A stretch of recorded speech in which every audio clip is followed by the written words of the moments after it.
తపోకాల ధ్యానాంశములు. 25వ రోజు. నిరీక్షణ చీకటిలో వెలుగు. సువార్తావాక్యం. లోకంలో మీకు శ్రమలు కలుగును, అయినను ధైర్యము వహింపుడు, నేను లోకంను జయించి ఉన్నాను. యోహాను శుభవార్త 16వ అధ్యాయము 33వ వచనము. ఆత్మీయ సందేశం. నిరీక్షణ అంటే మనకు అనుకూలమైన పరిస్థితులు ఉన్నప్పుడు నమ్మడం కాదు, అంతా చీకటిగా ఉన్నప్పుడు వెలుగు కోసం వేచి చూడడం. క్రీస్తు పునరుత్థానమే మన నిరీక్షణకు పునాది. మరణాన్ని జయించిన దేవుడు మన సమస్యలను కూడా జయించగలరు. నిరాశ అనేది అపవాది ఆయుధం, నిరీక్షణ అనేది దేవుని ఆయుధం. ఈరోజు ఏ విషయంలోనైనా మీరు నిరాశలో ఉంటే ప్రభువు వైపు చూడండి. ప్రార్థన. నిత్యుడైన సర్వేశ్వర, మా నిరీక్షణకు మూలాధారం నీవే. పరిస్థితులు మాకు విరోధముగా ఉన్నప్పుడు, ఆశలు అడుగంటినప్పుడు మీ వాగ్దానాల మీద ఆధారపడే శక్తిని ఇవ్వండి. లోకము ఇచ్చే నిరాశ నుండి మమ్మల్ని రక్షించి మీ వెలుగులో మమ్మల్ని నడిపించండి.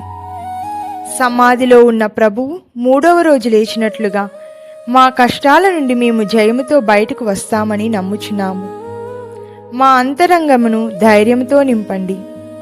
నిత్య జీవం పట్ల మాకున్న ఆశను స్థిరపరచండి. ఓటమిలో కూడా మీ జయగీతాన్ని పాడే హృదయాన్ని మాకు ప్రసాదించండి. ఆమేన్.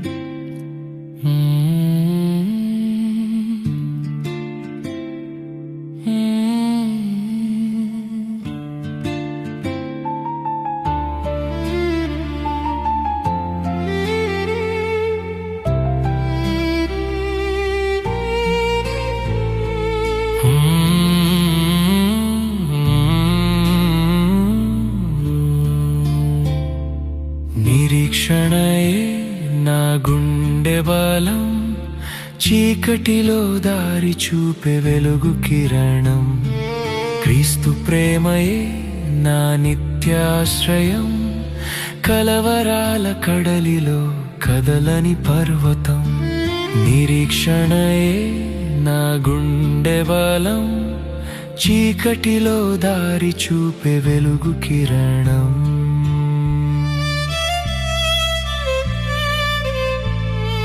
రాత్రి ఎంత చీకటిగా ఉన్నా, వేకువ జాము తప్పక రాదా. కష్టాల మేఘాలు నన్ను కమ్మినా, నా యేసయ్య చేయి విడువడుగా. రాత్రి ఎంత చీకటిగా ఉన్నా, వేకువ జాము తప్పక రాదా. కష్టాల మేఘాలు నన్ను కమ్మినా, నా యేసయ్య చేయి విడువడుగా.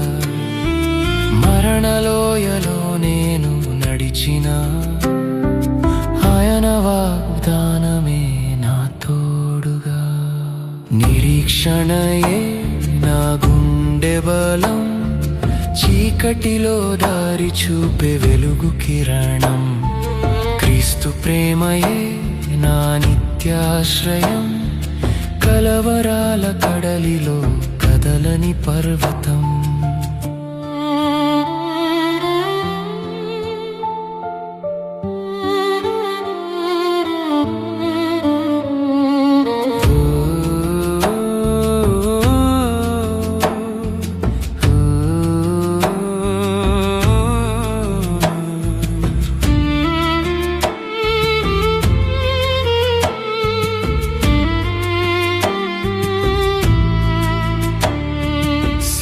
దారిలో ఎన్ని ముళ్ళున్నా, పునరుత్థనమే మనకు గమ్యముగా.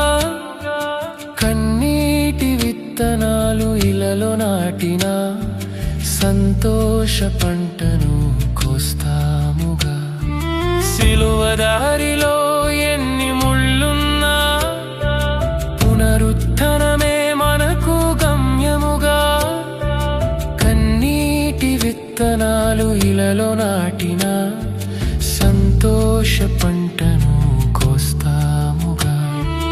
లోకమంత మనల్ని వదిలేసిన దేవుని వెలుగులో మనం నిలుస్తాముగా.